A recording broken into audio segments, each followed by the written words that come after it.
Praise the lord. క్రీస్తులోనికి మారుట అనే ఈ ఎపిసోడ్స్కి మీ అందరికీ స్వాగతం. ఈ వీడియోస్ యొక్క ముఖ్య ఉద్దేశం మనం రోజువారీ జీవితంలో మనం దేవుని రూపంలోనికి ఎలా మారాలి, మన జీవితంలో క్రీస్తును ఎలా చూపించాలన్నదే ఈ ఎపిసోడ్స్ యొక్క ముఖ్య ఉద్దేశం. ఈరోజు మనం నేర్చుకోబోయే ఒక అంశాన్ని మీ ముందు పెడతాను. ఇది ఎక్కువసేపు ఏమీ ఉండదు, కానీ ఒక 2-3 నిమిషాలు ఈ వీడియో స్కిప్ చేయకుండా మీరు చూడడానికి ప్రయత్నం చేయండి.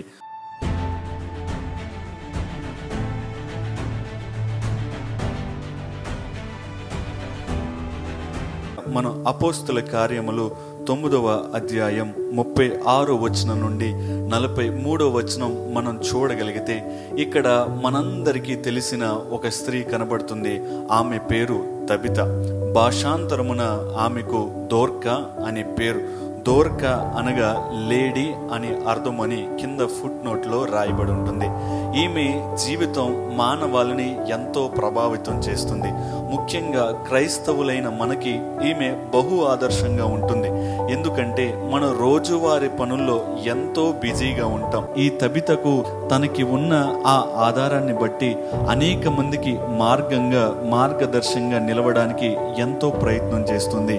ఎంతో మంది ఆమె సహాయం చేస్తున్నట్లు మనకి 36వ వచనం నుండి 43వ వచనంలో కనబడుతుంది. ప్రియ సహోదరి సహోదరుడా, రోజువారీ బిజీ లైఫ్లో మనం ఎంతో బిజీగా మనం చేసుకునే పనుల్లో మనం ఎంతో బిజీగా ఉన్న సమయాల్లో మన సహాయం కోరి ఎంతో మంది వస్తూ ఉంటారు. దోర్కా దగ్గరికి కూడా అలానే వచ్చారు. అలా వచ్చినప్పుడు దోర్కా తనకు కలిగి ఉన్నదంతటిలో సహాయం చేసినట్లుగా మనకి బైబిల్ గ్రంథంలో కనబడుతుంది. కాబట్టి మనం కూడా ఈ దోర్కా వలె దేవుని పోలి నడుచుకోవలసిన మనము ఈ దోర్కా వలె మనకు కలిగిన దాంట్లో సహాయం చేయగలిగితే మనం దేవుని యొక్క పొందగలం. ముఖ్యంగా దేవుని ప్రేమను ఇతరులకు తెలియజేయగలమని నేను మీకు ప్రేమతో తెలియజేస్తున్నాను. ఈ దోర్కా జీవితంలో జరిగిన ఒక గొప్ప మేలు ఏంటంటే, ఆమె చనిపోయినప్పుడు ఇక్కడ ఆమె యొక్క స్థితిని దేవుడు వాడుకున్నట్లుగా కనబడుతుంది. ఆ ప్రాంతంలో ఎంతో మంది రోగులు ఉంటారు, కానీ దోర్కాని మాత్రమే దేవుడు ఎన్నుకున్నాడు. ఇక్కడ మన ప్రాంతంలో ఎంతో మంది ఉంటారు, కానీ మన సహాయం కోరి వచ్చేవాళ్ళు చాలా తక్కువ మంది ఉంటారు.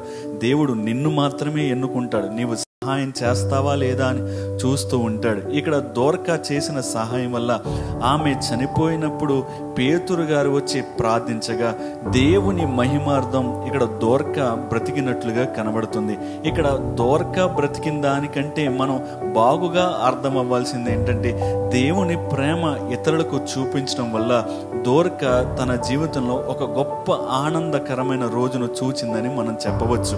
ఇలానే మనం కూడా మన యొద్దకి సహాయం కావాలని ఎవరైనా వస్తే మనం కూడా దేవుని ప్రేమను చూపించేవారిగా మనం వారికి సహాయం చేయగలిగితే, బైబిల్ గ్రంథంలో ఉంటుంది కదా, పేదలను కనికరించేవాడు యెహోవాకు అప్పించువాడే. కాబట్టి ప్రియ జనమా, మన రోజువారీ జీవితంలో క్రీస్తుల మారుట అనే ఈ అంశం మీరు చూస్తుండగా మీతో నేను చెప్పాలనుకున్న మాట, లేకపోతే మనం నేర్చుకోవలసిన మాట, మన రోజువారీ జీవితంలో మన సహాయం కోరి ఎవరైనా వచ్చినప్పుడు ఈ తబితా జీవితం మనకు గుర్తు వస్తే, ఈ తబితా యొక్క జీవితంలో పేతురు వల్ల ఈ దేవుని మహిమ, దేవుని యొక్క పేరు ఎలా మ్రాగిపోయిందో, నీవు నేను చేసే సహాయం వల్ల మనం క్రీస్తులోనికి మారినప్పుడు మన పేరును బట్టి ఆ దేవుడు మహిమపరచబడతాడని మీకు ప్రేమతో తెలియజేస్తున్నాను. చిన్న ప్రార్థన.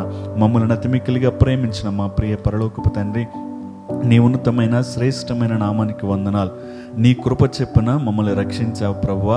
ఈ క్రీస్తులోనికి మారుట అనే ఎపిసోడ్స్ను బట్టి నీ రూపంలోనికి ఎలా మారాలో మేము తెలుసుకుంటున్నాం ప్రభువా. ఈ మొదటి రోజున తబిత యొక్క జీవితాన్ని బట్టి మేము నేర్చుకుంటున్నాం.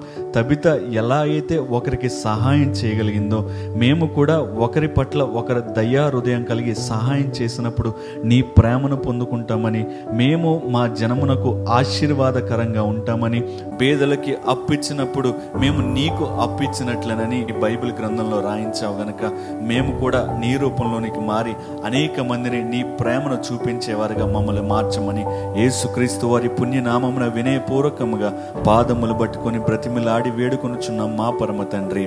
ఆమేన్. దేవుని ఆత్మ మనందరికీ తోడైండును గాక. ఆమేన్.